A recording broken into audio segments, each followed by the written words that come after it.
ये कार्यक्रम जिन्होंने आयोजित किया है हमारे तरुण जोशीले साथी तरुण भाई कोठारी, मंच पर उपस्थित हमारे मित्र अंबर कोहरी जी, एडवोकेट साहिल जी, अभय छेड़ा जी, हमारी सिमोना मैडम, यहाँ पर उपस्थित सभी हमारे भाई और दोस्तों, ऐसा है हम लोग जो यहाँ पर जी रहे हैं ये हम डेमोक्रेसी में यानी लोकशाही में जी रहे हैं, लेकिन यहाँ आने के बाद में मुझे ऐसा दिखता है कि हम डेमोक्रेसी में नहीं जी रहे हैं तो एक हुकुमशाही में, एक बंदिस्त वातावरण में जी रहे हैं। देखिए, दिल्ली में आदमी जंतर मंतर पर क्यों आता है? वो इसलिए आता है कि उसकी सुनवाई वहाँ पे तहसील में, जिले में होती नहीं है, उसके स्टेट में होती नहीं है, तो आखिरी आदमी यहाँ आ जाता है। ऐसा है कि ये जो नक्सलवादी बनते हैं आदमी, तो नक्सलवादी क्यों बनता है? हमारे घर में समझ लो 2 छोटे बच्चे हैं, और 2 छोटे बच्चे हैं और उसके बाद में उनको भूख लगी, और भूख लगने के बाद में अगर उसने जो आके माँ को बोला माँ भूख लगी है, दूध दो या खाना दो, और माँ ने खाना न देने की जगह पे उनको 2 तमाचे मार दिए, तो बच्चा तो एकदम सहम जाएगा, फिर पिताजी के पास में जाएगा कंप्लेन करने के लिए कि मुझे भूख लगी थी, माँ खाना नहीं दे रही है, और बाप ने भी जाके अगर 2 रपट लगा दिया तो फिर बच्चा एकदम सहला जाता कि अब क्या करे। फिर वो बोलता चलो अभी को दूसरे कहाँ चले जाए, तो दादी के पास में चले जाए, और दादी के पास में जाता है कंप्लेन करने के लिए, मुझे भूख लगी है, खाना नहीं मिल रहा है, माँ मार रही है, पापा ठोक रहे हैं, तो अभी क्या करो? तो आप बोलिए उनको कुछ। लेकिन दादी जी भी उसको जाके अगर हाथ की काठी से अगर मारे तो फिर बच्चे क्या करेंगे?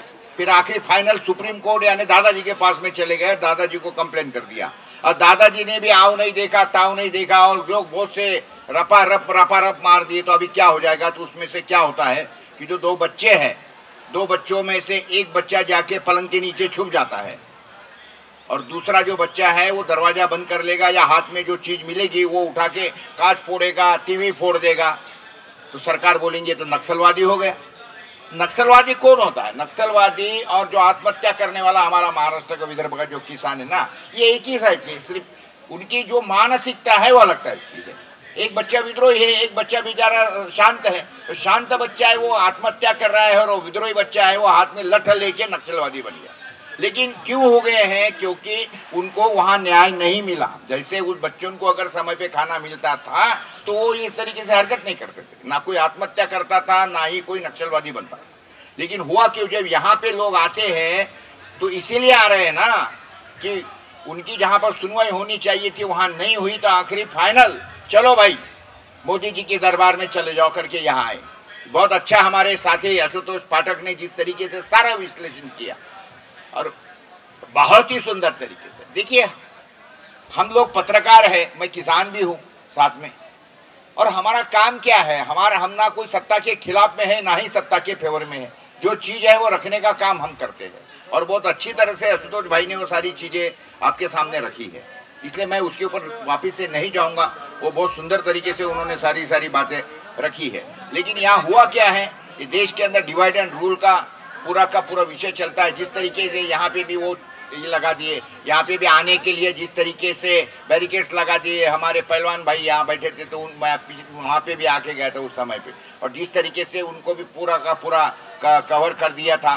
तो कहने का मतलब यहाँ आने के बाद में भी अगर आपको अपनी बात रखने की सहूलियत नहीं है जिस तरीके से रखी देनी चाहिए, और यहाँ पर भी अगर समझ लो जोर जबरदस्ती होती है, तो हर जोर जबरदस्ती के खिलाफ में संघर्ष हमारा नारा है, ये आपको सरकार को भी समझना चाहिए।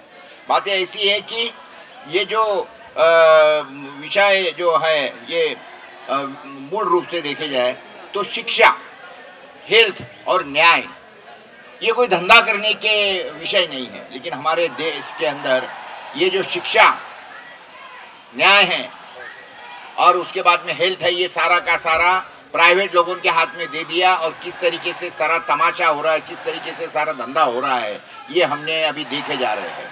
डॉक्टर बनना है तो आज के ज़माने में 20 से 25 करोड़ रुपए में डॉक्टर बनता है, और 20-25 करोड़ में बने हुआ डॉक्टर लोगों को काटने का काम करता है।